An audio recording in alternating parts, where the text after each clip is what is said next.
Voilà.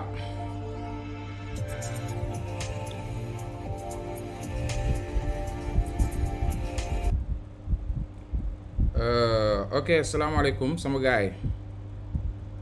Donc je vous salue maa ngi leen di nuyu yéen ñëpp di leen ziar donc di leen wax ne namoon naa leen ça fait longtemps qu'on n'a pas organisé une activité de la communauté infographie pour tous. Voilà, nous voilà maintenant aujourd'hui, les activités vont reprendre avec les mercredis de la créa. Donc là on devait normalement le faire le premier mercredi du mois d'août. Voilà, mais j'avais un contretemps, donc j'étais en déplacement, voilà, donc j'ai dispensé des cours à Diamniadio, à l'UAM.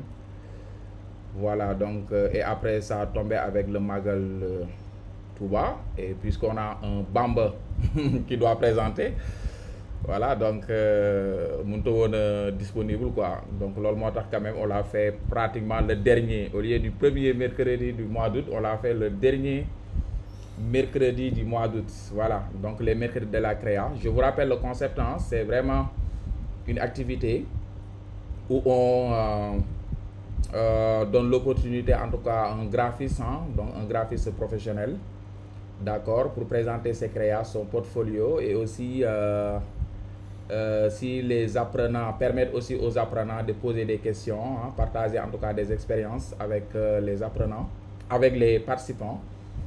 Voilà, et aussi si les participants ont des questions donc par rapport à une créa de son portfolio, donc ils peuvent poser des questions, voilà, demander comment vous avez fait ceci, comment vous avez fait cela, quelles sont vos sources d'inspiration, etc., etc. En tout cas, toutes les questions sont permises, donc pas des questions bien sûr, donc qui sont liées à la créa, à l'infographie, au motion design, etc. Tout dépend aussi de ce qu'il va présenter. Donc en tout cas, loolu moom mooy concept bi, n'est-ce pas? Donc je pense que voilà, très rapidement, donc je vais vous présenter l'intervenant donc de ce soir qui est Bamba. Alors d'abord moi, pour certains donc qui ne me connaissent pas, je suis Monsieur Maodo Kane, je suis enseignant-chercheur en infographie à l'université Gaston Berger de Saint-Louis, d'accord? Voilà, donc je suis l'initiateur et le coordonnateur en même temps du groupe Infographie pour tous, d'accord, de la communauté Infographie pour tous. Voilà, tey ki ñu dalal mooy monsieur Cheikh Ahmadou Bamba Gueye, d'accord, qui est un graphiste design professionnel. Alors il fait partie de mes anciens étudiants, donc étudiants yi nga xam ne franchement fier naa si ñoom, donc ñi nga xam ne franchement donc gis naa ne c'est des étudiants qui sont très posés, donc voilà, très talentueux, machallah. Voilà, ñi nga xam ne léegi en tout cas ñu ngi si monde professionnel bi, donc moom la ñuy interroger tey pour moom la ñu invité tey pour mu présenter ñu ses créas, d'accord, à travers ces créas donc di ngeen gis ne en fait ce qui se fait dans le monde professionnel. Ba pare on va profiter aussi donc de son expérience, donc de comment il fait ses créas, son style, voilà, donc pour apprendre nous aussi, voilà, tout le monde, d'accord. Voilà, mi ngi noonu li ñuy wax rek xam-xam du doy, donc je pense que en espérant que dinañ jàng ci moom lu bëri, te je sais que on va loolu dina am inchallah, ndaxte moom voilà, je n'invite pas n'importe qui, donc en tout cas il fait partie vraiment des meilleurs, machallah, dans ce domaine-là. Voilà, di remercier aussi au passage ñi nga xam ne jot naa leen invité, donc comme ay Makhtar Wade, comme ay Makhtar Wade, ay Moustapha Niang, donc ay Khalidou Dieng, ay étudiants yoo xam ne ensuite ñoom aussi ils sont très talentueux, machallah.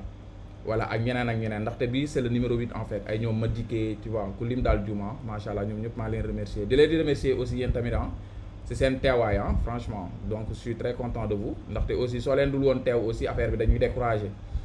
Voilà, di leen ñaax aussi ngeen gën di teew, donc en tout cas vous allez beaucoup apprendre, inchallah, d'accord. Voilà, jaajëf. Alors sans plus tarder maintenant, on va passer la parole à Cheikh Ahmadou Bamba Gueye, inchallah, mu revenir un peu sur sa présentation, sa personne, son profil, et après nous démarrer, inchallah. Cheikh Ahmadou Bamba, donc vous avez la parole. D'accord, merci monsieur Kane. Salam alaikum. Nous kenn ku nekk ci turam ak santam. Tout le monde ici présent, ñu ngi leen di jaajëfal baax a baax. Di jiital ci nuyoo bi comme di ci jiital monsieur Maodo Kane, moom nga xam ne on ne peut pas le remercier franchement ba nga xam ne tey moom presque mën naa wax ne bokk na ci ñi nga xam ne ñoo jàpp ci suñu cursus ba yegg bañ toll fi ñu toll donc di ko remercier de passage di remercier ñi nga xam ne ñoo teew ñëpp et xam naa bu fekkee présentation baax na wala soit on développe bien. Ouais, d'accord, ok, c'est bon. Donc là, je vais tout simplement enlever mon partage d'écran. Après, donc, je vous donne la main. Okay, d'accord. Ok, d'accord. Merci. Ok, c'est bon. Alors, j'espère que vous voyez mon partage. C'est bon, oui. C'est bon, d'accord. Bon, peut-être je vais revenir sur quelques... Bon, à mon profil, peut-être je vais y revenir.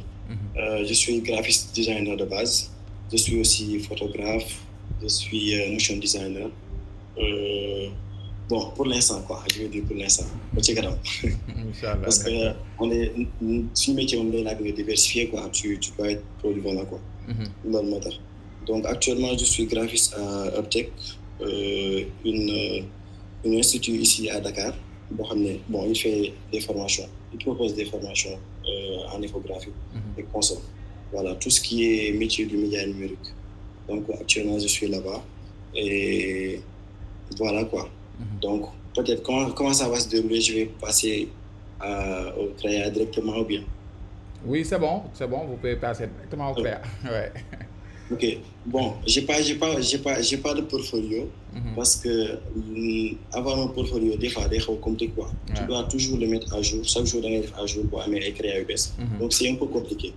Donc, du coup, bon, pour la plupart des graphistes, c'est une communauté de graphistes, on est sur Behance. Behance, c'est un site où ça permet de stocker toutes les créas qu'on a pu faire durant le temps durant notre cursus, quoi, en quelque sorte. Donc, l'EP, c'est stocké ici. Donc, voilà mon profil ici. Je suis sur Behance. Voilà mon nom. Donc, là, welcome. Je suis Cheikh Ahmadou Bamba. Voilà. Donc, c'est ici que se trouve la quasi-totalité des créas que j'ai eu à réaliser. Mais pas tout, quoi. Parce que il y a ces projets. Moi, mon projet, il va falloir que déjà, c'est ça, on suit. Il faut que vous ayez mais il y en a beaucoup qui ne sont pas là. Soit qui sont dans ma machine ou bien dans le studio externe. Voilà. Bon. Je vais descendre en bas.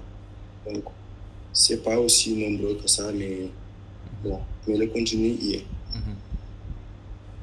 Voilà. Donc, ça, c'est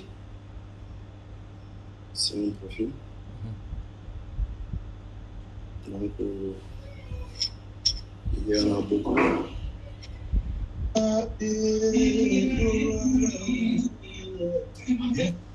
Voilà, je pense qu'on est au pied de page. Donc, je vais passer à la présentation des créas. Oui, comme vous voulez. Vous pouvez cliquer sur une créa, après donc expliquer un peu comment vous l'avez fait, donc quel était le contexte affaireux, quoi. Donc voilà. Voilà, ça marche. Donc, on va commencer par le commencement. Bon, pour ces deux-là, c'était en L1, en licence en infographie à l'Université Gaston Berger de Saint-Louis. Donc là, c'était un travail pratique, un TP, que nous avait donné un de nos professeurs, M. Khan. Pas M. Khan, lui présent des filles, mais M. Khan Pasque. Donc, moi, donc, ça, c'était tout en L1, quoi. Donc, année 2020-2021. Voilà. Donc, c'était une brochure à faire. Il nous avait donné des images et du contenu texte. Donc, après, il nous dit de proposer quelque chose. Après, tu l'as fait. Bon, c'était à mes débuts, quoi. Moi, c'est pas aussi qui veut que ça, quoi. Voilà. Donc, là, on devait faire un dépliant, quoi. Un genre de dépliant pour lui faire quoi. Juste comme travaux pratiques. Donc, c'était ça. Voilà. Donc, c'était à mes débuts, en L1. Donc, l'autre qui suit aussi, c'était en L1 aussi. Bon, comme on est comme classe, il y avait un camarade de classe, je pense que la plupart qui sont ici, pour contour.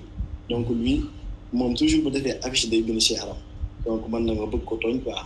On est affiche histoire de m'exercer. Comme ça, bon, moi, je vais commencer, tu es nous da ngay savoir bëgg tout le temps de créer tout ça. Donc c'était ça. Donc après ma defar ko nii rek comme ça après par la suite c'est par là que j'ai eu à expérimenter les mock-up, oui. Depuis L1 j'ai eu à expérimenter les mock-up. Ça m'a yàgg solo. Super. Voilà. Donc c'était ça. Là c'était un visuel toujours en L1. Donc c'est de beaux souvenirs quoi. Je me rappelle quand j'avais fait ça, il y avait mes anciens quoi. J'avais mon action. Dans high school, quand tu es un débutant, gars, de les encourager et tout ça. Mais c'était un visuel pour ceux qui amical quoi, les ressortissants, les ressortissants de Khombole.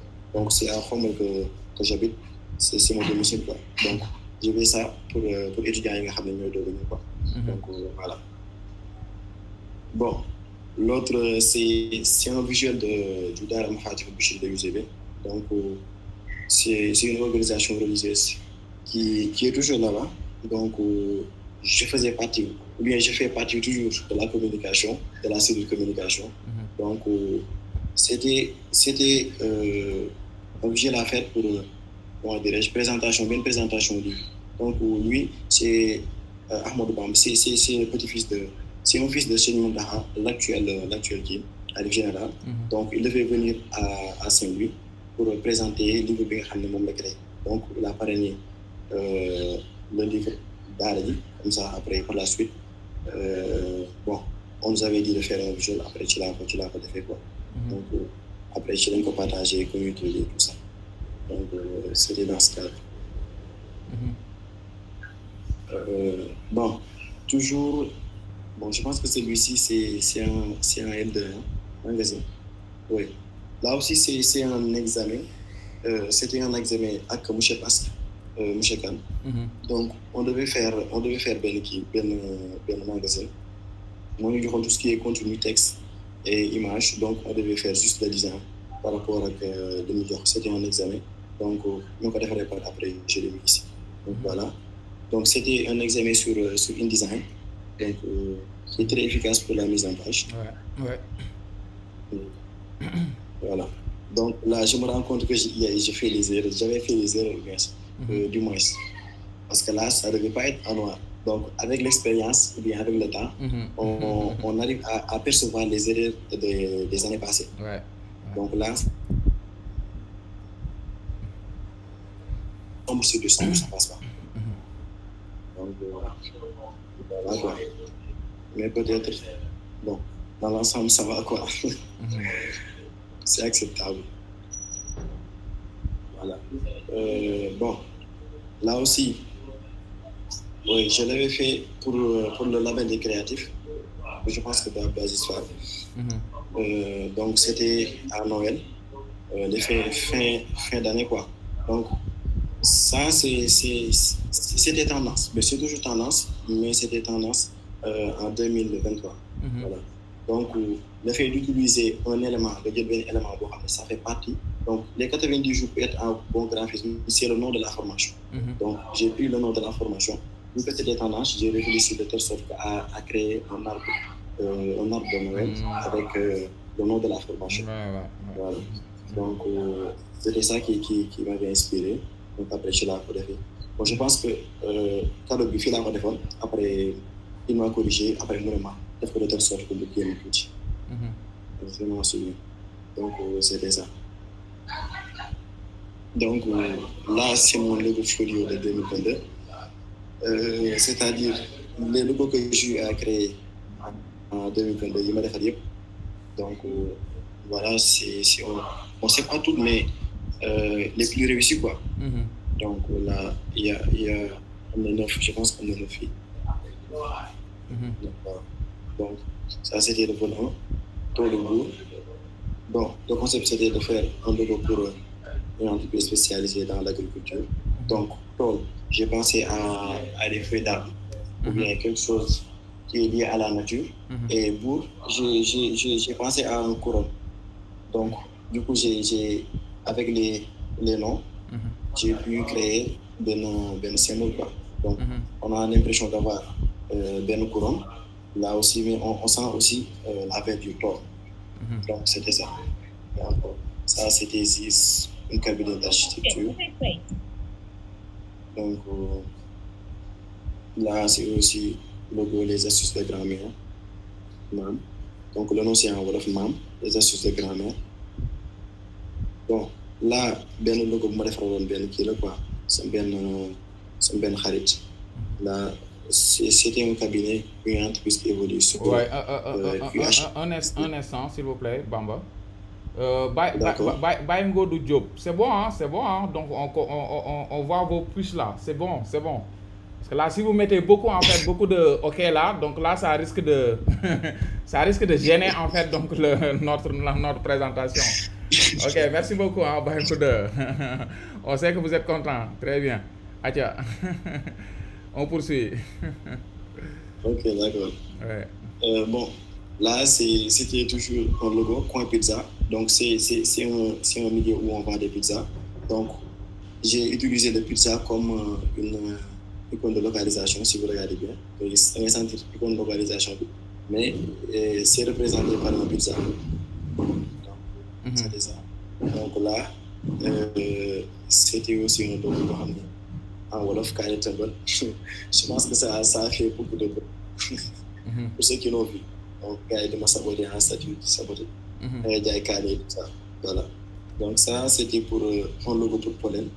Je pense que, ou bien ex ou actuel qui chef de section communication, département communication. Ouais. Elle a fini son mandat récemment. Hein? Ouais, j'entendais ça avec de gars, quoi. Donc, c'est l'ex, quoi. Donc, ça, c'était une proposition de logo pour le UGB English Club.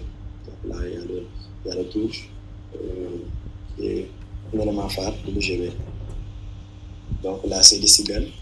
Donc, ça, ce qui m'a inspiré, c'est genre, c'est volume, quoi.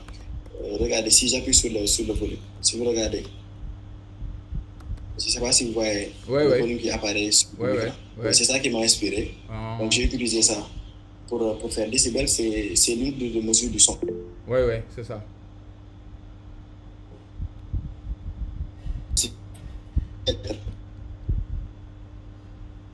Et ça coupe là. Donc, d'habitude, c'est pour représenter le fait que ça augmente, quoi, le volume augmente. Donc, vous le représentez.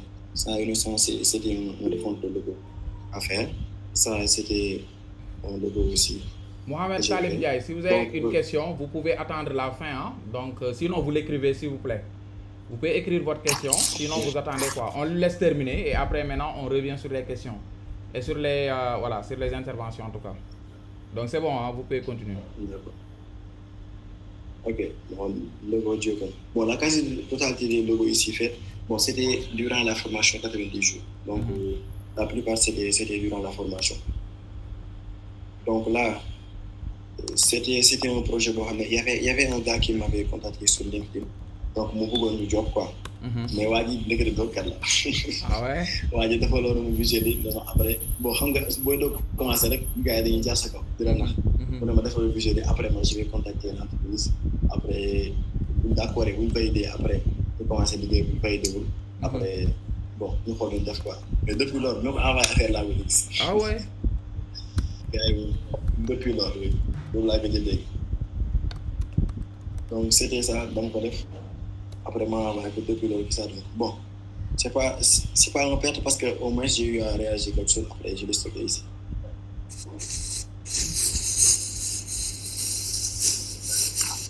Donc là, c'était un carte menu pour Bristol Cèdre, le cadre de formation 90 jours.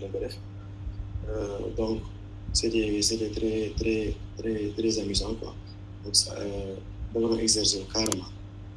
Donc, voilà, quoi. Donc, ça, c'était un travail à faire. Donc, je pense que tout le bourgeois qui va gagner la présentation de l'autre. Donc, là, ça est là. Donc, après, j'ai expliqué le concept ici. Moi, j'ai fait. Donc, la feuille ici, la représentation. Donc, ça, c'était une mini charte à faire. De présentation. Donc là, couleur yi nga xam ne moom laa utiliser moo nekk nii. Là, c'est la typographie. Bon, ça c'était le fait de mettre le logo sur l'image. Donc, pour que ça soit visible ici. Il y a quelqu'un qui demande si c'est en L2. Si c'était en L2. Je pense que c'était en L2. Hein. Ah, d'accord. L2. Mi-L2 ou fin L2. Je pense que début mi-L2. Début mi-L2. Donc là, c'était les motifs. Donc, j'ai utilisé l'icône comme motif. Donc ça, c'était la carte de visite.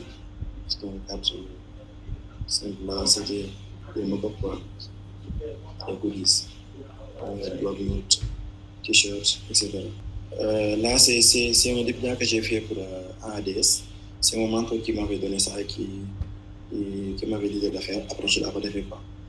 Donc, c'était un dépliant pour AADS.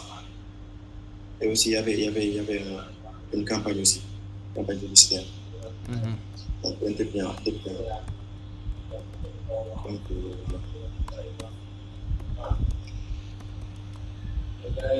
bon, là, la campagne d'année.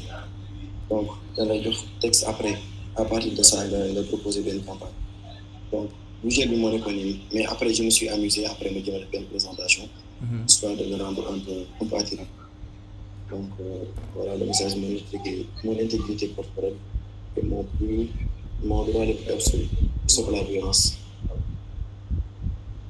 Donc là, c'était la campagne de déclinaison sur un panneau publicitaire. Là, on a une banderole ou bien quelques manos. Oui. Un tableau. Dans la gauche. Oui. Là, c'est un carte à droite. Le panneau publicitaire.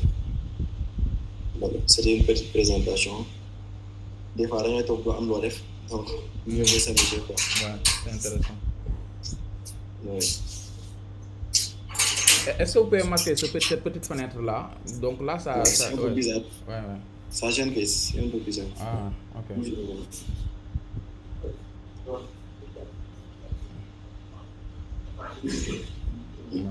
pense que c'est bon. Donc là, ouais, je pense que c'est venu. Ouais, il y a aussi une petite fenêtre là, en bas de votre écran. Moi, la fenêtre de partage là. Vous pouvez cliquer sur masquer. Voilà, très bien.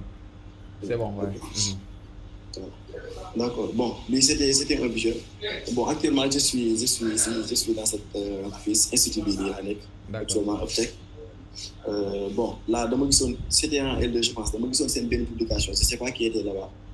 Vous avez un visuel, visuel, le mot que c'est. Visuel, j'étais pas satisfait, quoi. Visuel, ok.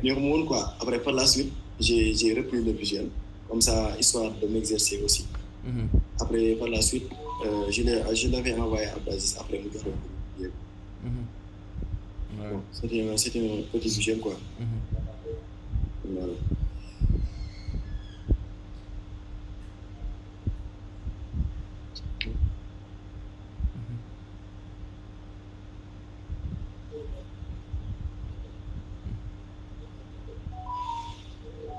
Donc, là aussi, c'était dans le cadre de la formation 90 jours. Donc, presque la quasi-totalité ici, on nous avait donné un brief du texte et des images. Et tu proposes un visuel pour me corriger ou pas. C'était ça. Donc, je me souviens, le gingembre du Sénégal, on croyait que c'était une activité culinaire, là, quoi. Donc, à la place des images là, vous avez fait un gingembre, vous avez fait après l'explication, là, donc comprendre que c'était pas ça. Et je pense que l'activité, c'est à l'UGB. J'ai vu le visuel qui au bâtiment. Mais c'était pas ça. J'ai vu ça. Peut-être faut faire tout le temps. Donc, bon. C'est un visuel de Darem Khatou Bichini. Donc, situé à Khombol, où je fais beaucoup.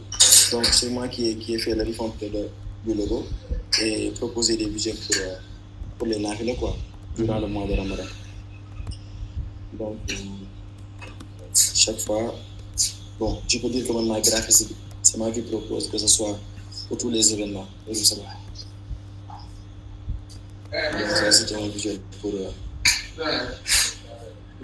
quoi, chaque jour, les 30 jours. Donc ça, c'était un programme pour les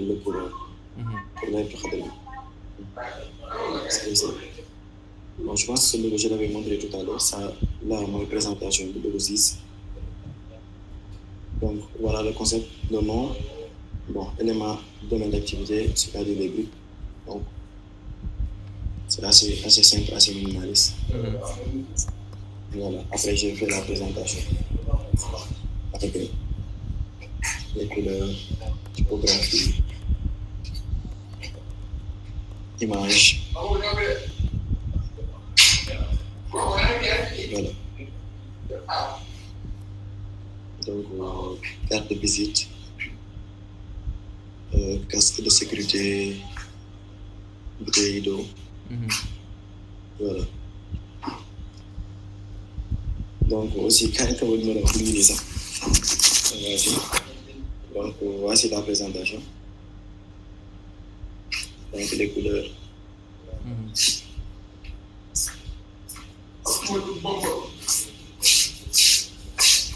Là, c'était la typographie. Et les goodies, carte de visite. Bon, vu que c'était un projet fictif, j'ai mis mon nom de général. Donc, ça, c'est les emballages. Tasse de café, sachet. Donc, tasse de café aussi. Quelques monoples de lancement, comme ici, bientôt. Made in Sénégal. Donc, boîte de conservation du canne. Et là, la voiture de livraison des produits. Je pense que c'était ça. Bon, là, c'était un calendrier, proposition calendrier pour le ministère pour la santé, calendrier 2023. Donc, je pense que le calendrier, moi, Chabolé, je ne sais pas. Oui, Chabolé, Chabolé, c'est ça. ñu teg ci table yi quoi. boobu teg yi ñuy wékk. Voilà donc là image bi day changer ak chaque mois day changer. beneen image bu bees en rapport avec la santé. Donc là il y a une partie pour faire des notes etc. je pense que loolu. Là aussi je pense que Kalidou wane na ko. C'était un projet bu ñu joxoon. Bon chacun devait faire une proposition quoi. Pour collecte de dons. Pour je me rappelle plus ESM je pense. Oui. C'était un visuel en fait pour un collecte de dons. Après je l'ai fait proposition bi. Je pense que c'était avec Kalidou. Chacun a fait une proposition après ñu jox leen ñaar yëpp. Voilà.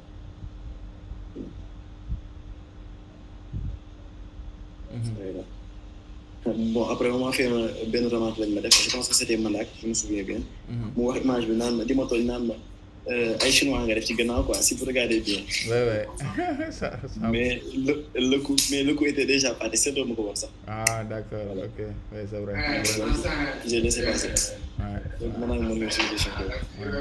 Au Sénégal am ay chinois. Ouais, non, il faut faire très attention donc sur les images là. Voilà, c'est compliqué. Ouais. Bon, je pense que tout à l'heure, je vais montrer ça. Peut-être ce qu'il y a de nouveau, c'est le visuel pour l'aide, mon visuel correct début. Donc, je me suis amusé à prendre le petit mot. Donc, faire une petite présentation. Voilà le visuel.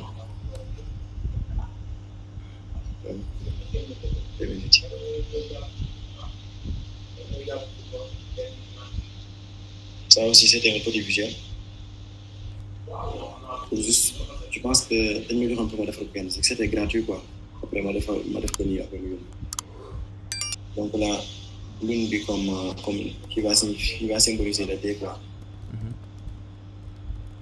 Je pense que ça va faire.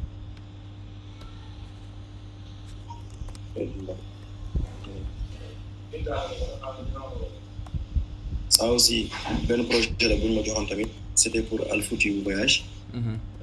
Al Fouti voyage. Donc c'était comme nous mën a waxee rebranding la quoi amoon nañ benn visuel le visuel était moche. Après, par la suite nag ci laa jëlee budget bi. ma def benn proposition boo xam ne c'est beaucoup plus attirant. donc lii la woon donc avec leur offre package les informations qu'il faut. Bon, après je me suis amusé vu que ça concernait kii bi voyage vers la Mecque. Donc si vous remarquez bien ça se trouve sur les aéroports. Après j'ai fait ça comme panneau publicitaire pour aéroport quoi. Donc c'était ça. Là c'était un format carré. Après je me suis amusé comme kuy def campagne quoi. Voilà. Donc ensuite là bon je pense que lii moom benn projet c'était un vrai projet boo xam ne dañ ma choisir woon pour ma def ko mais finalement on n'a pas reçu sans proposition mais n'empêche c'était une belle expérience. Ouais. Je me rappelle moi je suis pour présentation Massalikul Jinaan ici à Dakar. Donc c'était un document de je pense que de 9 ou 7 langues. léegi da nga war a def design bi pour chaque langue après ci laa defee proposition. Donc ça li ma nekkoon base de couverture bi. Je pense que on est dans quelques designs ci biir. Voilà donc il y avait plusieurs langues donc là c'est l'arabe là c'est l'anglais il y a l'Italie là français donc il y avait plusieurs langues donc après da nga war a def design bi ma yónnee rek donc je me suis amusé def benn proposition. Voilà. Donc là, c'était la dernière de Claude. Je pense de Claude. Bon, je pense que je l'avais fait avec aussi Kalidou.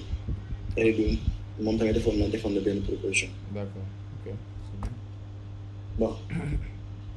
Là, benn projet la woon boo xam ne c'était un gars boo xam ne daf ma contacté tamit ak lui sur LinkedIn vu que j'étais présent je suis présent toujours sur LinkedIn. Donc après ci la gisee sama profil mu contacté ma pour que je lui fasse leur kii du nouvel arrivé donc benn kii la quoi benn organisation bu nekk basée en France léegi ñoom dañuy def ay guide pour kii étudiants étrangers yi ñëw foofu quoi léegi après ci la ma joxee le document c'était je pense une vingtaine de pages et 21 pages je pense c'était 21 pages après je devais faire document de présentation quoi pour guide donc ça est là.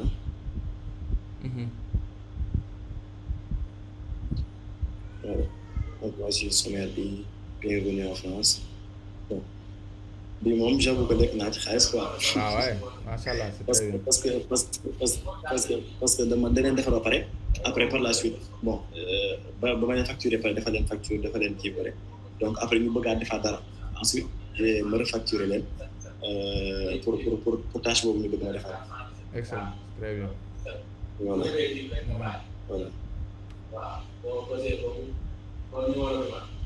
Donc ça aussi benn projet bu ñu joxoon la pour ma chef consulting. moom coach je pense que coach sportif la. Là aussi moom tamit dafa soxla woon document présentation pour kii bi pour entreprise bi quoi. Après ci laa ko defee. Super. Donc je me jox ma texte une image après j'ai fait la présentation et là je me suis amusé par exemple si vous regardez bien ici c'est pas xam sama zoom exact ñëw. Là je me suis amusé avec le logo moo nekk nii. Je me suis amusé avec ça après ma créé forme bi quoi. Ouais, super. Très inspiré. Donc des fois da ngay soxla inspiration mais inspiration mi ngi sa kanam. Ouais. doo ko gis. Ouais. C'est ça. Dafa am ça. Bon. Puis c'était je pense que c'était temps kii bi rek fii Sénégal. xeex bu métti bi. Voilà donc ci laa ko defee pour dénoncer l'ex kii bi quoi l'ex gouvernement. Donc bon comme graphiste vu que graphiste ga donc ça part vu que wàccoo ci terrain bi demoo sànni xeer yàqoo dara. Donc am nga partie boo xam ne fa nga mën a wane sa mécontentement quoi. Donc du coup j'ai fait ce visuel. Après ci laa ko kiiyee quoi. ci laa ko publié sama compte. Après les gens ont repartagé ça.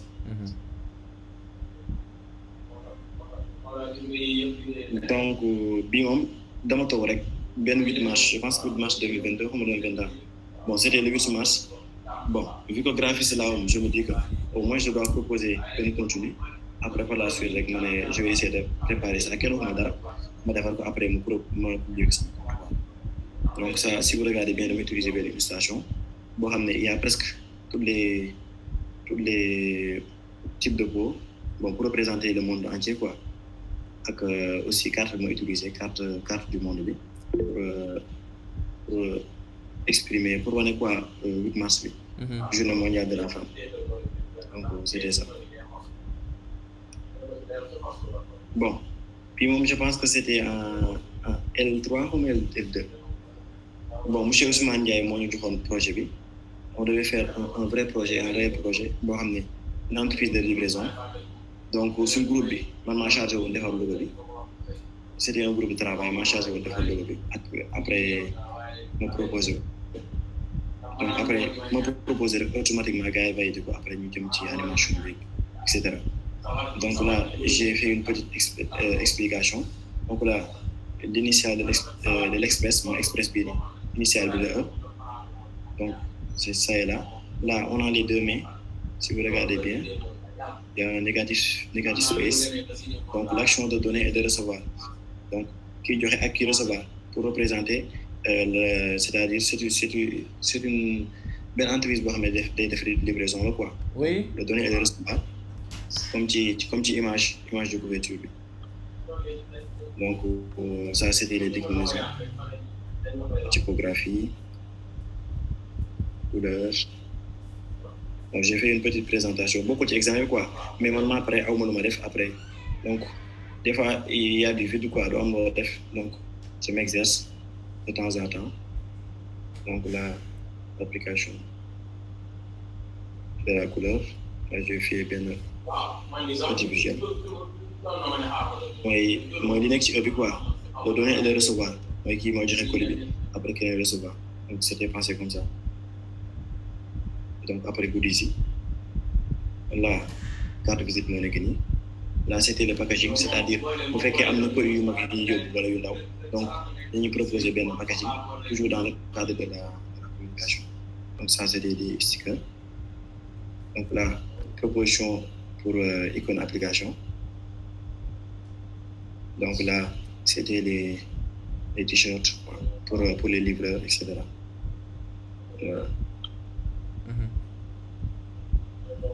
Ok.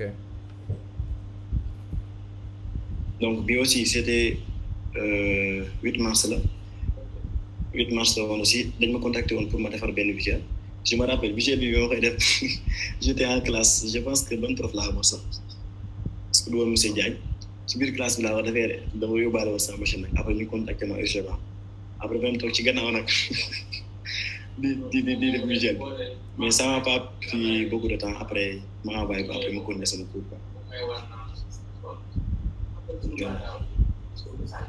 donc là benn kii la benn entreprise boo xam ne day proposer des tenues pour les enfants donc j'ai utilisé les tenues ma envoyé une photo yi ma utilisé ko comme ci 8 mars.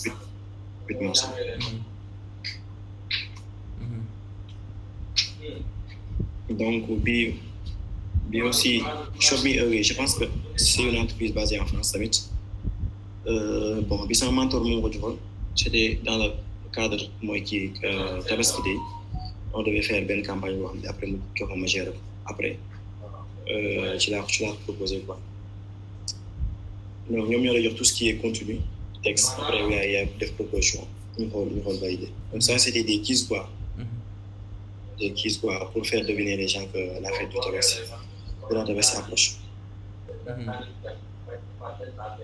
donc je pense qu'il y avait benn devinette fii voilà donc j'ai fait tous ces visuels là pour ba ci Korité bi je pense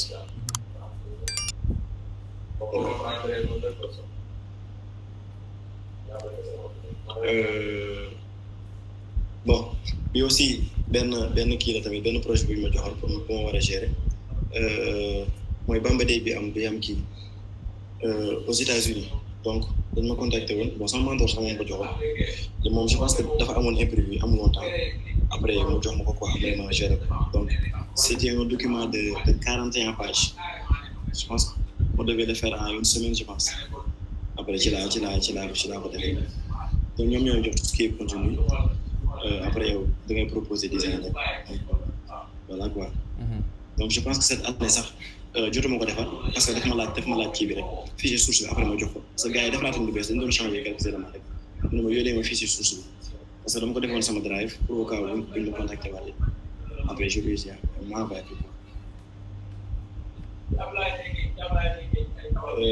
vais GP bon visuel pour qui quoi comme nous waxee GP quoi et visuel bi ma ko gisee visuel bi ñaaw ma toog aw ma lu ma def ma xaar ma jël xaw a fa tuuti def une meilleure proposition donc après ci laa defee visuel ci laa defee kii bi visuel bi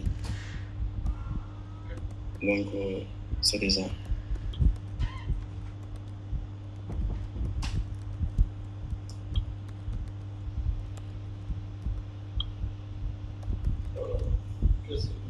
Bon, ça aussi, c'était un projet commun. Bon, peut-être maintenant, on a fait grand chose. Hein. C'était avec Khalidou et Abdelaziz Fall. Je pense que Khalidou avait fait presque les 80%. Moi, je l'accompagnais juste après mes essais. S'il y avait des erreurs, je me corrigeais et tout ça. Donc, moi, j'ai fait presque quasiment tout. Voilà quoi. C'était un brochure pour les lauréats, pas eux et moi.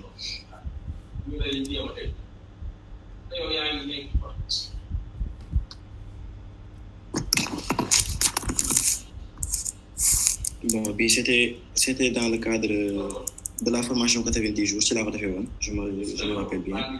Donc, dans le bénéficier, il n'y a que du texte peut-être et des images. Et après, on va proposer un design.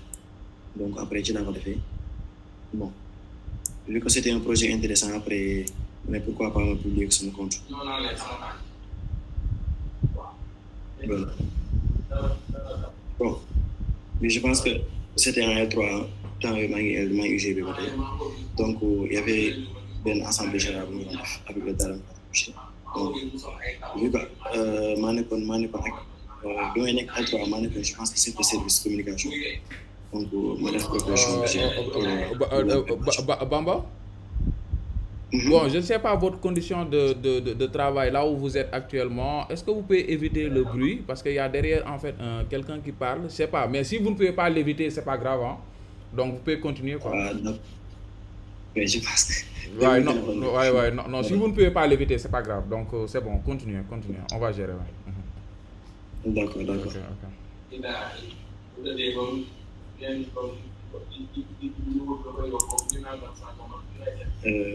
Bon, il y a un projet pour campagne pour Creative Kids. Bon, c'est une sous-entité du label des créatifs. Bon, maintenant que confier pour me gérer tout ce qui est visuel. Donc, on va préparer une colline de vacances. Donc, après, tu l'as fait proposition. Bon, je pense que c'est un visuel qui est ça. Visuel pour lui. Bon, fais-moi comme ça. Là, c'est juste des visuels de lancement pour entité. C'était ça.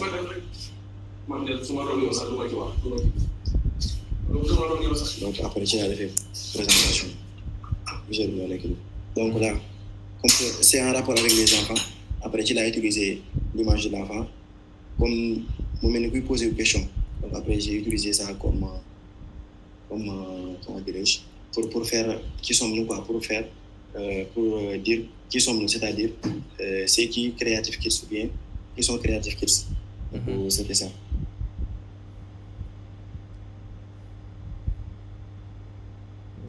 Dans le cadre du lancement, proposer les budgets.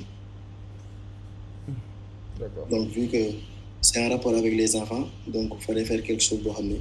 C'est jovial, ça attire quoi.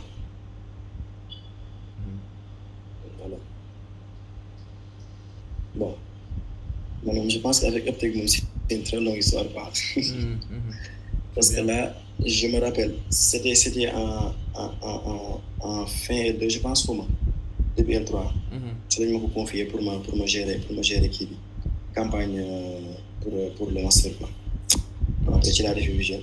Donc, vu qu'il proposait plusieurs masters, juste les changements d'image et le nom master qu'il propose. Donc, c'était juste un template.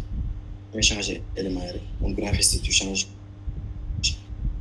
nga changer kii bi image bi changer nom bi. ainsi de suite ainsi de suite. D'accord. C'est ça. Communication. C'est ça.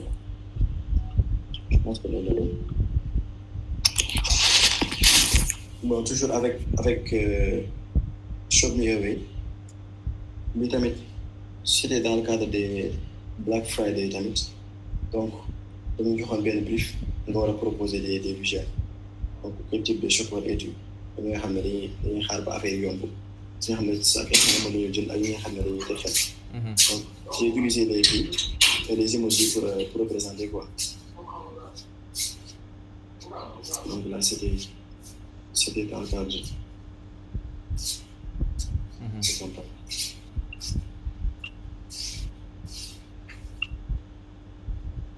Bon puis moom je pense que c'est war nga xam sax Sawure Camara un camarade de promo. Donc depuis elle def ma taw Bamba logo Bamba defar ma logo vu que nag man je suis une personne boo xam ne su may def dara damay xaar ba mu jot quoi wala ba mature wala ba xam ne j'ai assez nu mu mën a waxee assez expérience wa assez de connaissance pour def ko donc moo doo ko def donc du coup bi ma ko defee c'était en L3 laa ko def suma juuma waaw laa def logo depuis elle mu topp ma donc fekk boobu j'étais mature j'avais toutes les bases pare naa pour proposer quelque chose boo xam ne su ma ko defee je vais pas changer ça après ci laa ko defalee logo bi donc Rita c'est son surnom. Donc moom vu que lay def ay décoration moo tax ma def déco mais yemul tamit ci décoration kese elle fait plus que du déco donc pour éviter que nom bi gudd Rita déco plus donc on va utiliser symbole de plus bi donc ça c'est la représentation R bi l'initiale R minuscule quoi. Super. Voilà donc ça est là l'explication ça est là. D'accord. Donc après je me suis amusé ma def kii bi présentation bi carte de visite t-shirt donc voilà document enseigne etc. Donc j'ai même fait des propositions de visuel juste pour m'exercer rek.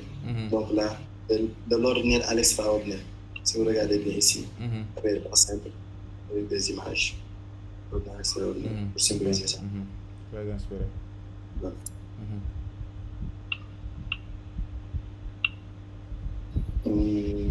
Bon bii tamit toujours c'est dans le cadre kii bi daara suñu daara xombal fële bon dañoo am benn institut bu ñuy créé bu ñuy tabax quoi donc léegi ça c'était la célébration du moins c'était la célébration des événements daara ji mooy 2024 ba 2024 ba 2024 donc on devait faire ça après ñu def ko benn événement ñu célébrer ko foofu mais ci événement bi aussi on devait faire un collecte pour suñu internat bi ñuy tabax donc je pense que on a fait tout ce qui est communication en moins d'1 mois après le jour J on a pu récolter des millions quoi pour tabax internat donc c'est moi qui ai été chargé de faire tout ce qui est visuel. Voilà. Bon puis c'était le 8 mars passé avec Uptech donc à des propositions visuelles. Donc là bon comme bon c'était bon c'est une tendance graphique. Donc le fait d'utiliser un élément du logo pour l'utiliser à fond quoi c'est ça comment expliquer. benn tendance la boo xam ne lépp looy def rek ça doit avoir une explication donc là j'ai utilisé ici mooy kii bi si vous regardez bien ici le logo. Donc les 4 kii bi nii ci laa utilisé pour faire le 8. Si vous regardez bien. Ouais. Donc moom laa utilisé pour defar 8 donc comme tout graphiste il faut être à jour quoi. Ouais. Donc je pense que c'était ça bon. Mon problème couleur la am quoi après j'avais proposé ça en blanc mu ne ma def ko rouge après ma def ko rouge mu ne ma publier ñaar yëpp donc du coup on a publié les deux. C'est bien.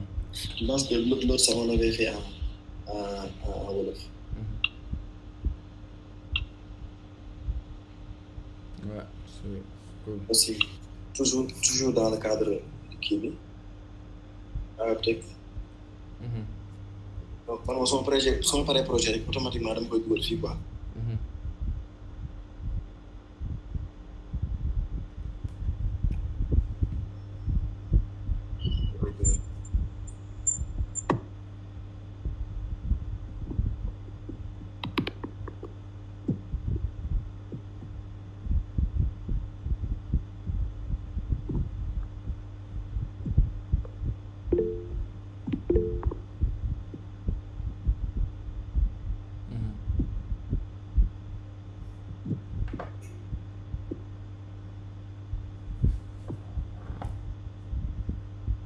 Ok, donc on ne vous entend plus. Est-ce que vous êtes en train de parler?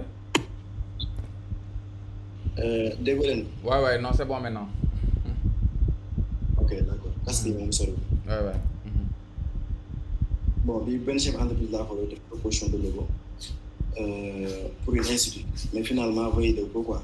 Mais ce n'est pas un pertement vu que ça n'a pas après ça me coûte. Parce que le logo, vu que institut pour jàngale tout ce qui est bâtiment et travaux publics. Donc ça ne l'arrange pas parce que dafa bureau plus à benn entreprise buy defar par exemple buy liggéey ci wàllu kii quoi ci wàllu bâtiment que benn institut buy jàngale bâtiment. Je ne sais pas si vous comprenez. Oui, je comprends. Le grand groupe, donc du coup après mon kii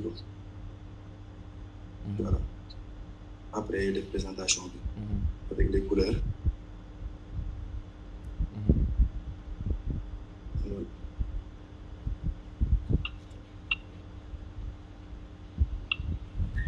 Ok. Bon, toujours dans le Fatou Bichri. Bon, du coup, mais n'empêche, gars ils me contactent des fois, je leur aide pour nous y aller gérer quoi.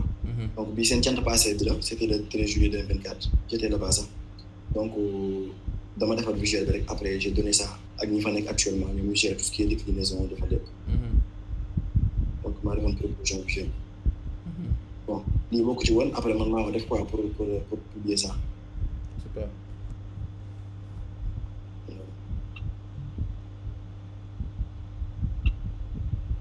Bon. Je pense que ça fait presque un an. Jour Gamou Daoulou, ça. Je me souviens bien. Jour Gamou Daoulou. Donc, c'était avec les labels des créatifs. Chilin Demon, je pense que c'était une équipe de 3. Man Amat et Pod. Pour couvrir l'événement. Donc, bon, vu qu'on est sur Behance, on a la possibilité de partager le projet. Quel connect, mon seconde. Donc, vu que je pense que Pod doit perdre une forêt après mon publié. Donc, il faut qu'on ait un forum. Donc, c'est cadre de forum. Bon, j'ai fait de la photo, mais peut-être de mon publier mais j'ai fait de la photo quoi. D'accord, c'est super. C'est de belles photos.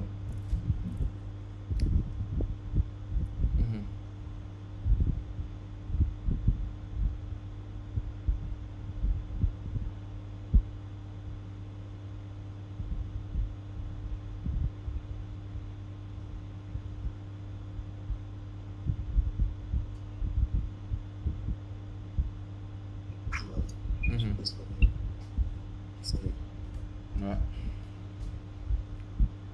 Bon, là c'était Torodo. C'est là où j'ai fait mon stage. J'ai fait un stage en fin de licence. Je l'ai bien mon rapport de stage. J'étais le graphiste. Donc là, bien obligé de me proposer pour toi. Voilà. Je suis le conseil du site. Voilà le logo Torodo. Bon, c'était une belle expérience. Bon, des belles documents là. Bon, comme tout graphiste bon en entreprise, donc tu es obligé de faire de nouvelles propositions. Donc j'ai vu que le document de présentation, bon, je dirais pas que c'était pas bien fait, mais j'ai senti qu'il fallait faire une mise à jour. Donc après quel moment on a fait mise à jour. Après, c'est le fait. Donc vu que c'est des éléments confidentiels, donc tu peux utiliser page de Kibre, avec des notes. On comprend. Voilà.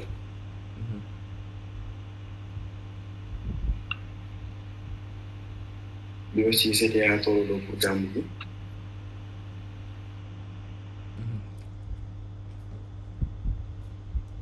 donc c'était là-bas je pense que am na kii bi mu sotti sax.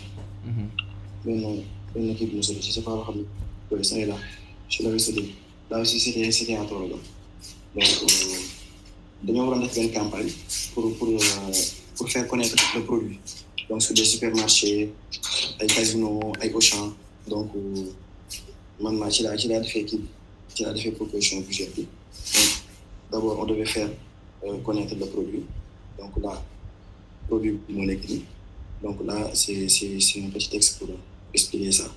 donc nga lax bu nëtee donc bi amul changé c'est juste bu nëtee quoi.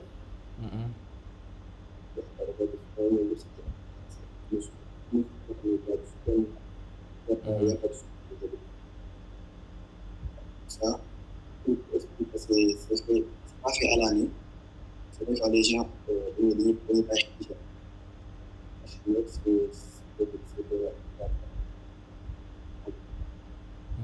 ça cale le son.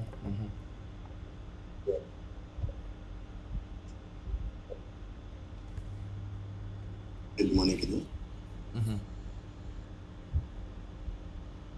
là aussi donc pour montrer par exemple les éléments nutritifs du fruit de baobab donc 4 fois plus de fois et cetera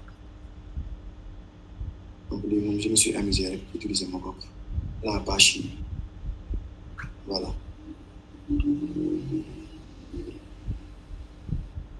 Donc, je pense que benn moo ci des. Bon une animation motion design dans le cadre du master aussi toujours à Aptec.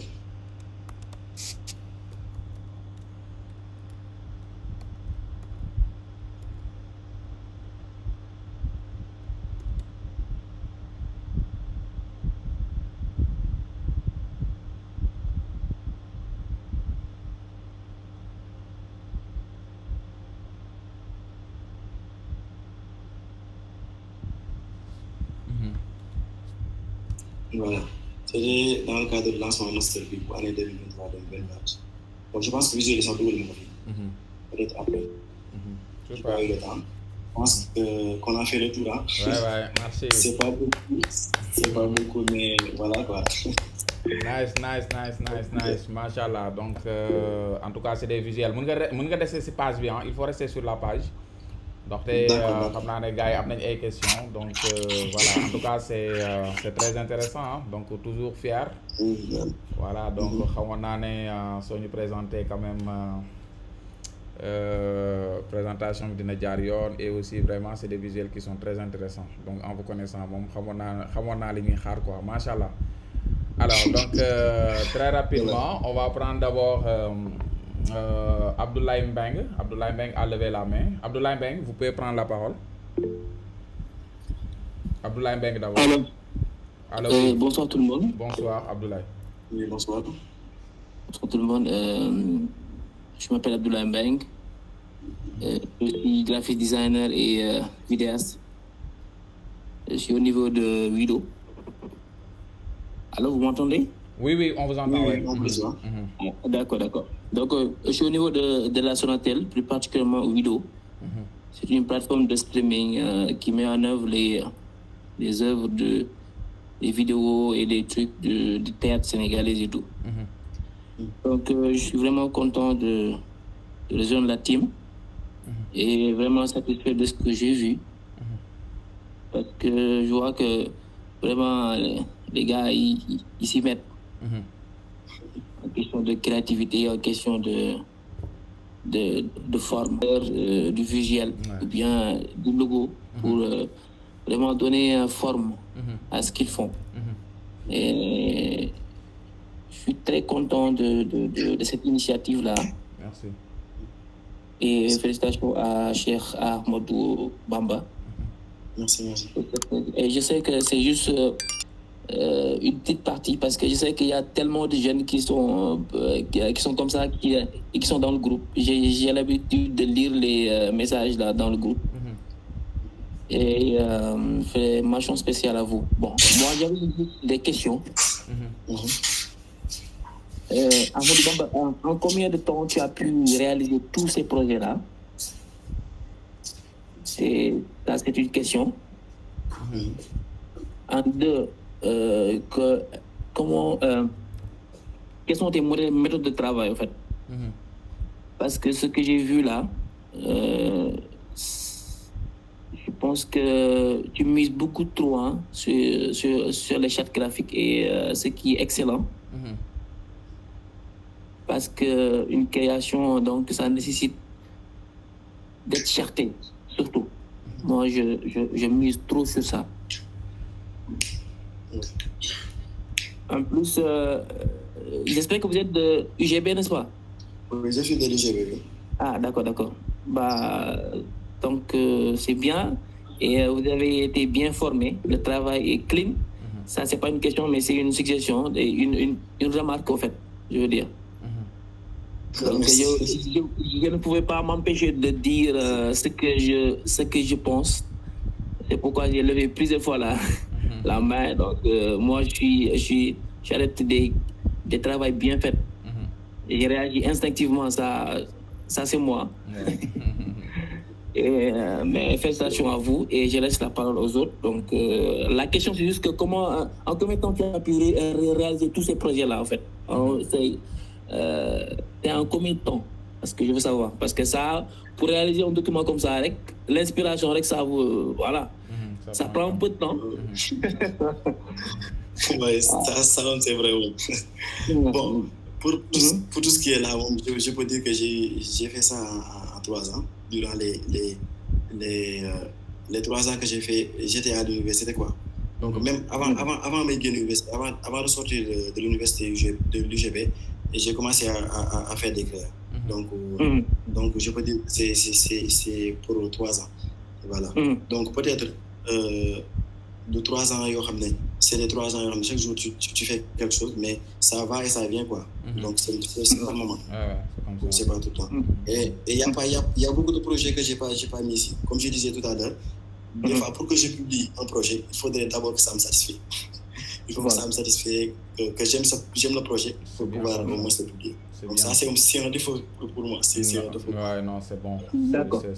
Bon, moi, je dirais pas que c'est un défaut, mais il faut d'abord que ça te plaît toi, et alors que aussi nga bàyyi xel ci public bi koy xool. Voilà. Donc c'est pas seulement toi. Le fait d'aimer le projet, ça t'aide à t'inspirer. En fait d'être inspiré, donc toi tu vois le public lan lay soxla pour nga jox leen ko. Et vraiment merci. Donc je vais pas prendre trop longtemps votre temps, donc je vais laisser aux autres de parler. Merci à vous. Donc bonne fin de soirée et félicitations à Bamba. Ouais, merci Abdoulaye Mbengue. Donc peut-être que Bamba a oublié donc de répondre à une question de Mbengue. Donc c'est en fait votre méthode de travail. Bamba, comment vous faites, quoi? Donc juste Bon, peut-être je dirais pas que c'est une méthode universelle, mais quasiment presque tous les graphistes le font. Donc d'abord déjà moi, je vais tout d'abord à l'étape recherche. Donc toujours avant de commencer un projet, je vais des recherches. Donc que ce soit sur les sites de recherche, ça dépend bien, Pinterest, etc. Donc si je fais recherche pareil, une planche, j'ai par exemple des trucs qui m'inspirent.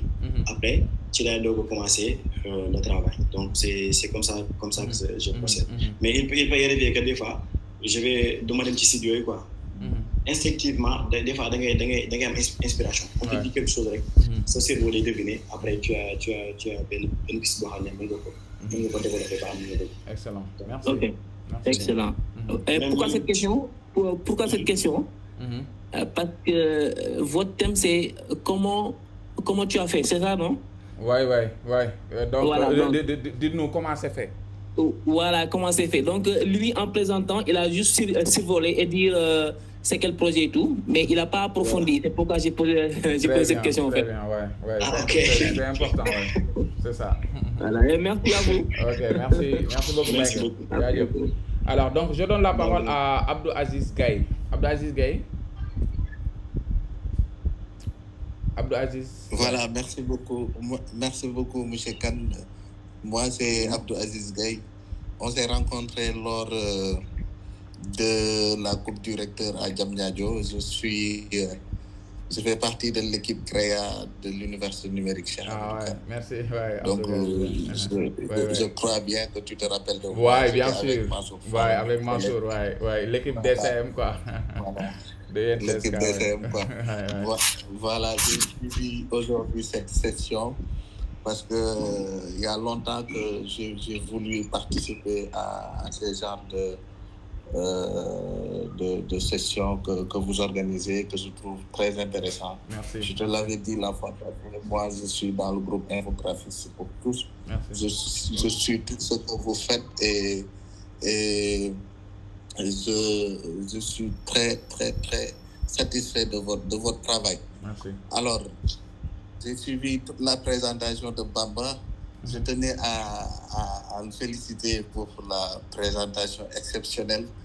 Le travail qu'il a fait reflète une grande créativité et une attention particulière aux détails. Parce que j'ai visualisé l'ensemble de ces présentations. Ce qui me plaît le plus, c'est qu'il respecte les normes de la créa et il donne de l'espace.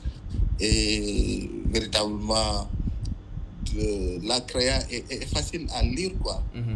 Donc, je tenais à le féliciter. Les idées qu'il a partagées également étaient très innovantes et bien structurées. Toutes les idées qu'il a eu à présenter. Donc, Bamba, je trouve que vous avez un talent exceptionnel. Moi, je suis graphiste designer. Je suis également vidéaste. Je suis le responsable de la production audiovisuelle au niveau de la DTM. Donc, nous, avec Mansour Fall, que tu connais très bien, M. Khan, donc nous faisons les créas de l'université et les vidéos, etc. Donc, moi, je suis passionné de ce qu'on appelle le motion design, que je cherche toujours un formateur pour ce domaine. Donc, la fois passée, j'ai contacté un gars sur TikTok pour qu'il me forme, pour renforcer un peu mes capacités en motion, quoi. Donc, parce que le domaine est vague, donc il faut essayer de toucher tout. Il faut essayer d'avoir des compétences partout. Donc, c'est pourquoi ce qui a motivé aujourd'hui ma participation dans cette formation, dans cette présentation de Bamba. Bamba, après la formation, on va prendre contact pour que après, si vous avez des notions en motion design, vous pouvez partager cette expérience-là avec moi, parce que je trouve que c'est ça l'objectif du groupe, entre graphistes, etc. C'est exactement ça. Maodo a toujours fonctionné comme ça. Il est toujours au service, n'est-ce pas, des graphistes. Depuis que je l'ai connu, parce que j'ai commencé à suivre ses tutoriels depuis ma licence 1. Voilà. Aujourd'hui, je suis titulaire d'un master en multimédia. Donc, ce titre d'ingénieur en multimédia. Mais j'ai toujours suivi Maodo, qui a toujours cet amour de donner de la connaissance aux graphistes, aux étudiants, etc.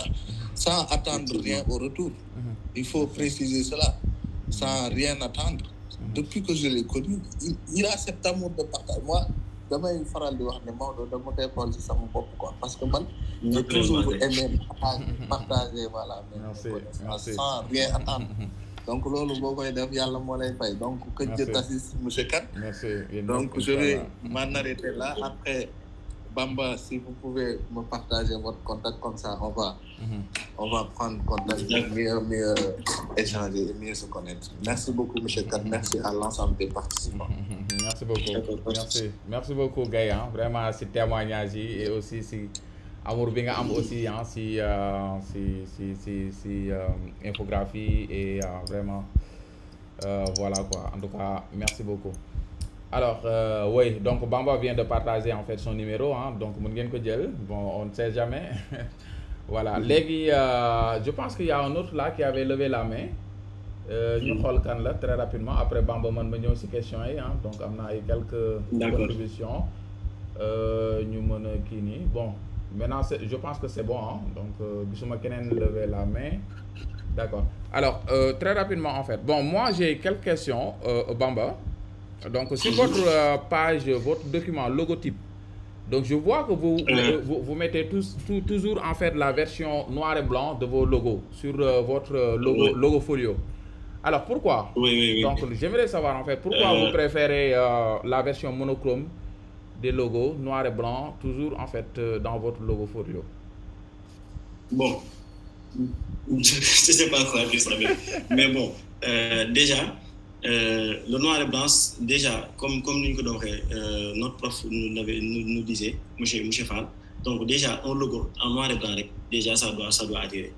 Donc en noir et blanc rek soo defee sa logo pare su fekkee bëgg nga xam ba xam réussir na wala réussir avant nga ci yokk couleur rek normalement ça devait attirer. Donc bon ça c'était juste daf ma neex nii rek.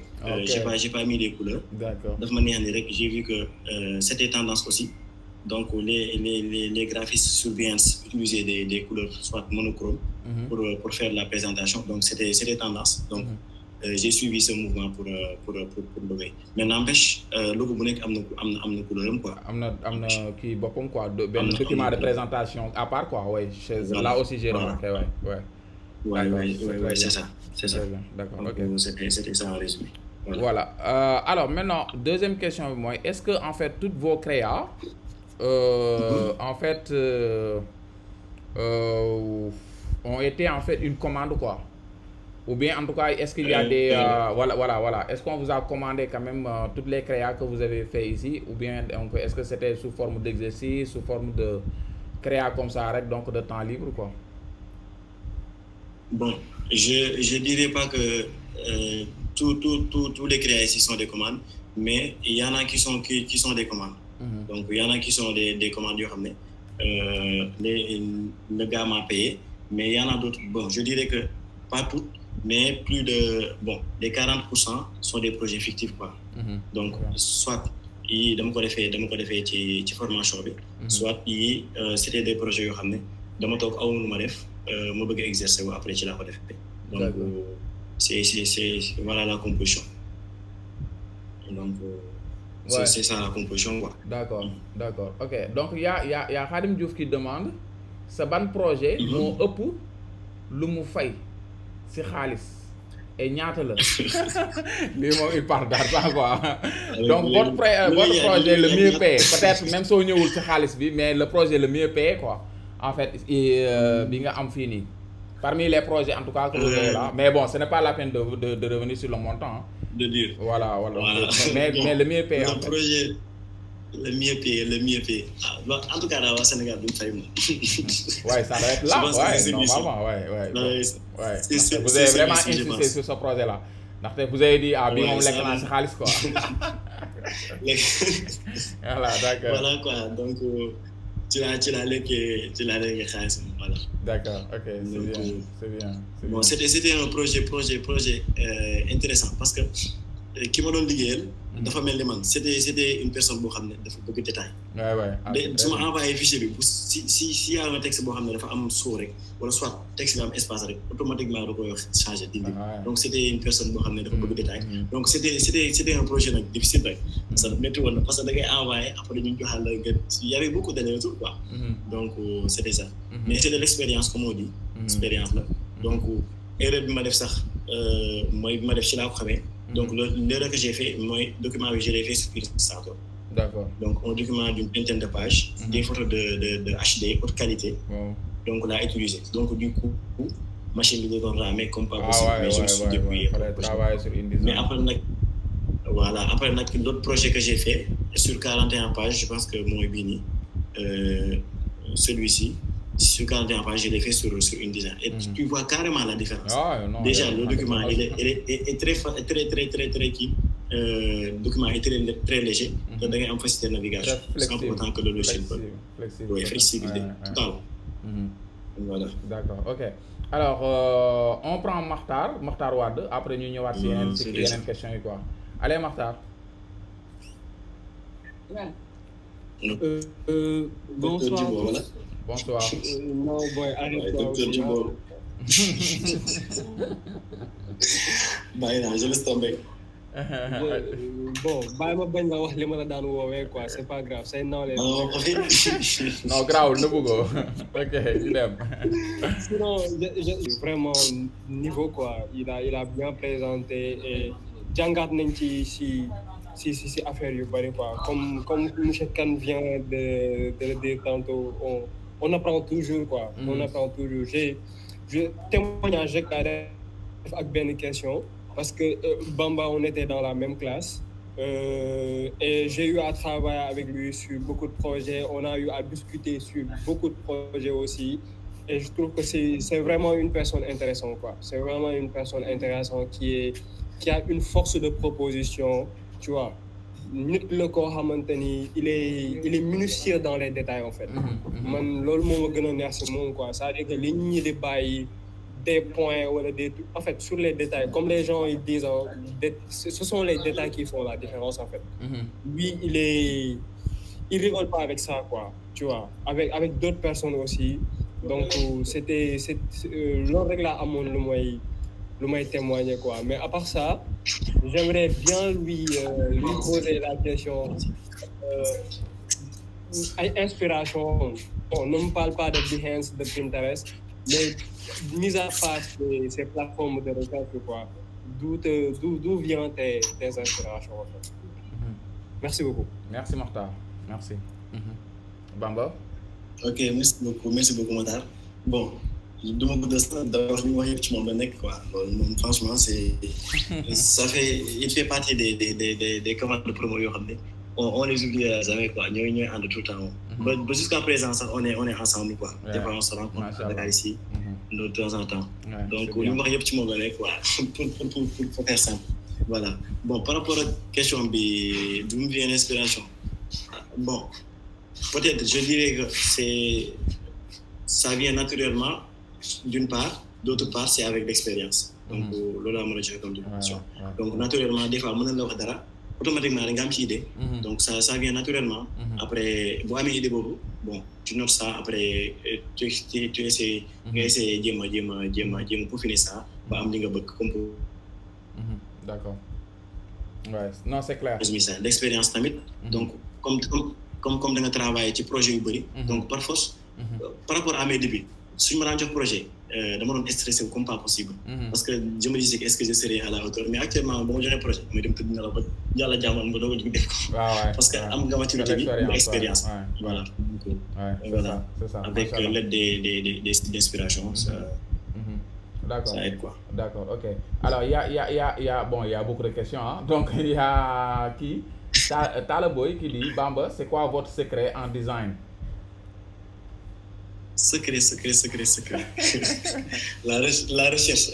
La recherche. Bon, secret mën naa la recherche.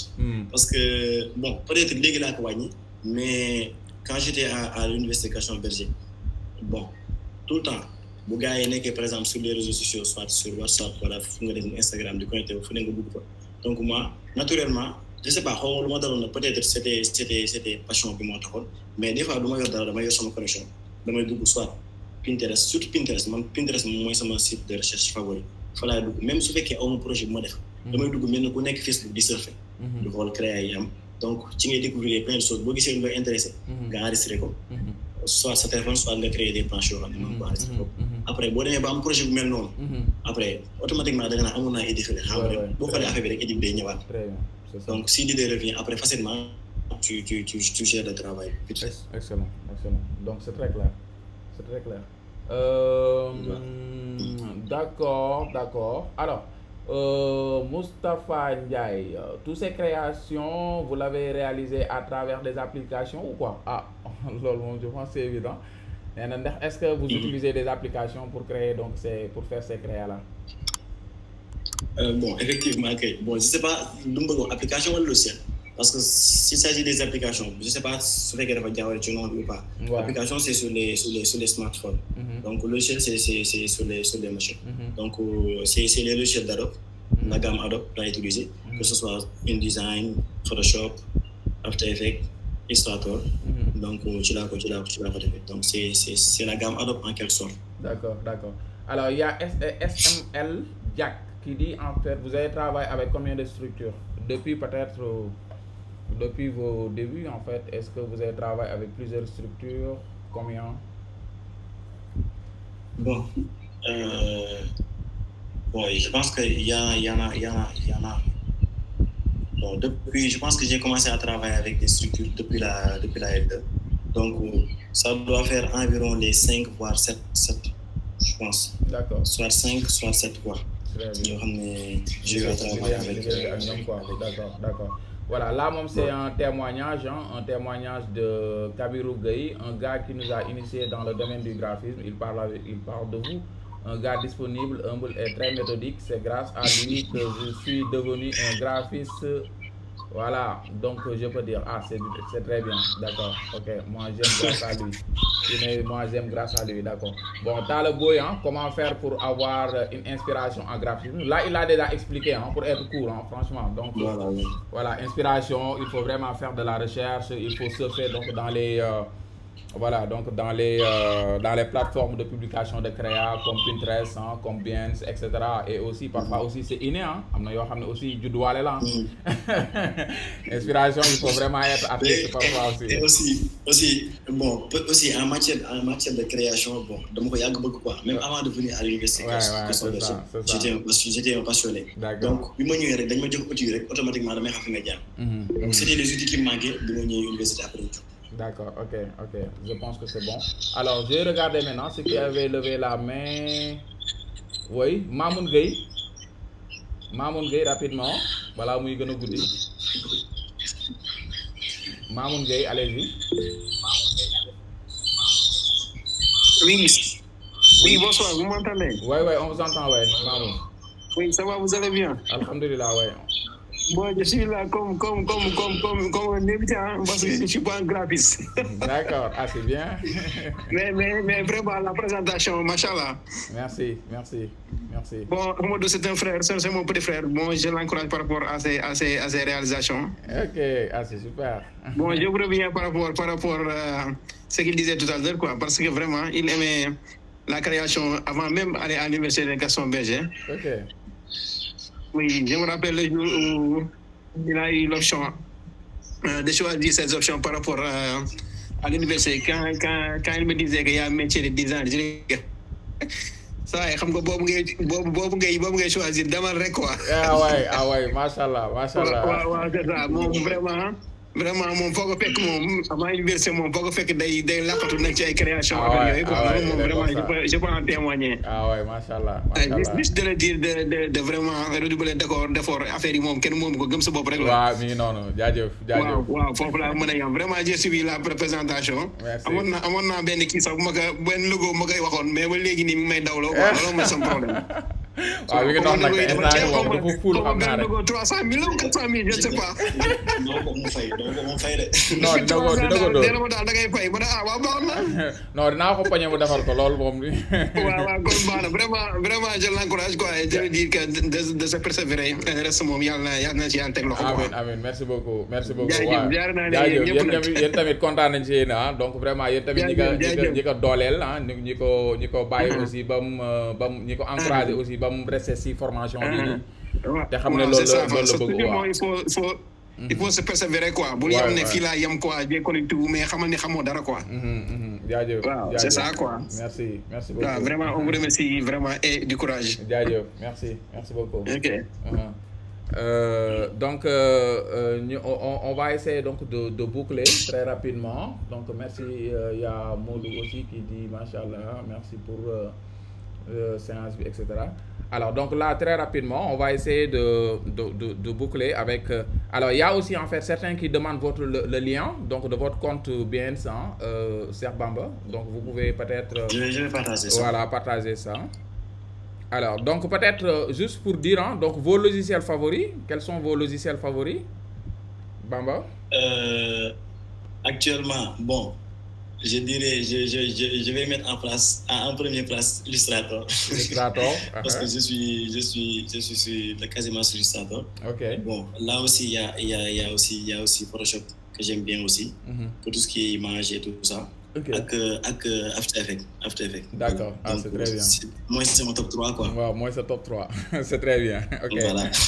Voilà. Maintenant, une autre question. Est-ce que vous utilisez des outils d'IA, donc comme l'IA générative, pour améliorer vos créations ou bien en tout cas pour s'inspirer à faire non?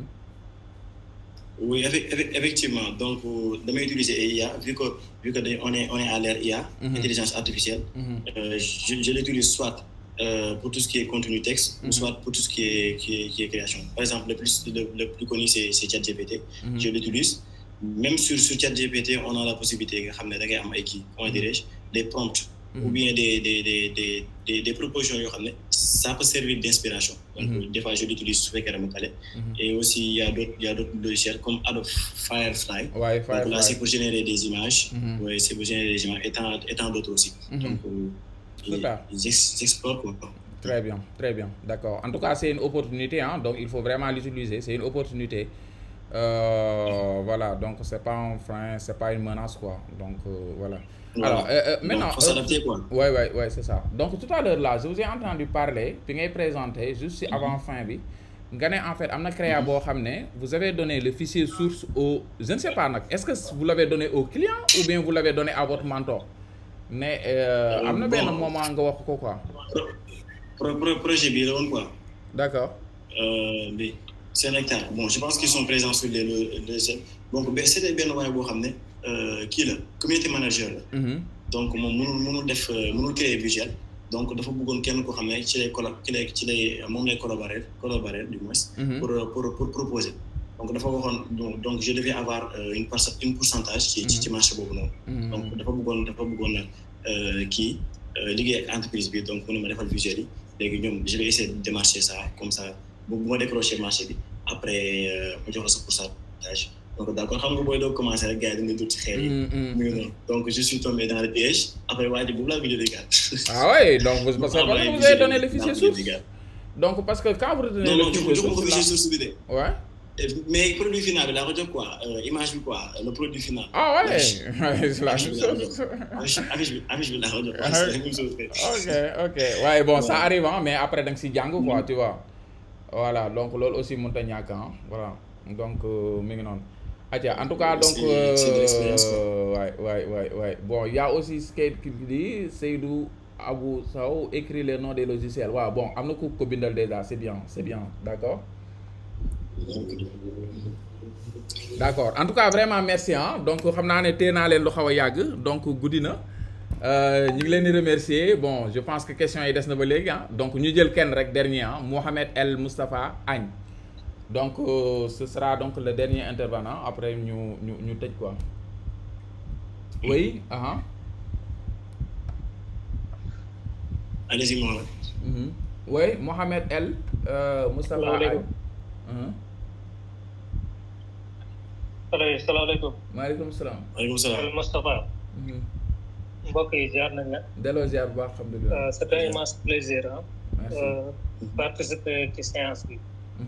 maa ngi ci turam Mohamed Agne, autodidacte et coordonnateur de FOSI, Fonds ouvert des communautés interdépendantes, aussi membre de CAIM, Kuréel des entrepreneurs mourides.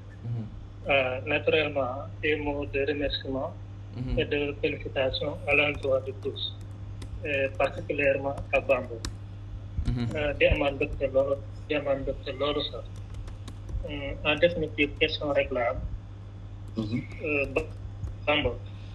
Oui. Ban conseil ngay jox ndaw bi nga xam te ni daa bëgg a doon graphiste. Jërëjëf inchallah. Ok, merci. Je pense que je le reconnais, monsieur Mohamed Agne. Ok. Oui, si, je le reconnais.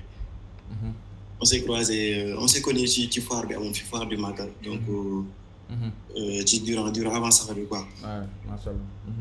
Voilà. Donc, pour cette question, bon, déjà, je vais commencer déjà par la constance, quoi. Donc, si je donne des conseils pour ñi nga xam ne dañoo bëgg exceller wala am yenn niveau yi ci tout ce qui est graphisme et tout ça. Donc premier conseil mooy constance. Donc constance c'est la base de tout. mooy c'est-à-dire nga am envie nga ñàkk am envie loo war a def da nga koy def. donc boo suivre process boobu rek par A ou B da ngay am évolution. donc ça moom c'est un conseil boo xam ne man ba tey jii sax j'essaie de l'appliquer bien vrai que maintenant mais j'essaie de l'appliquer quoi. loolu moom c'est mon fort quoi, le fait d'être constant ci li ngay def constant toujours. L'autre chose mooy de faire des recherches. de faire des recherches tamit tout le temps ça aussi c'est un conseil mais surtout le partage.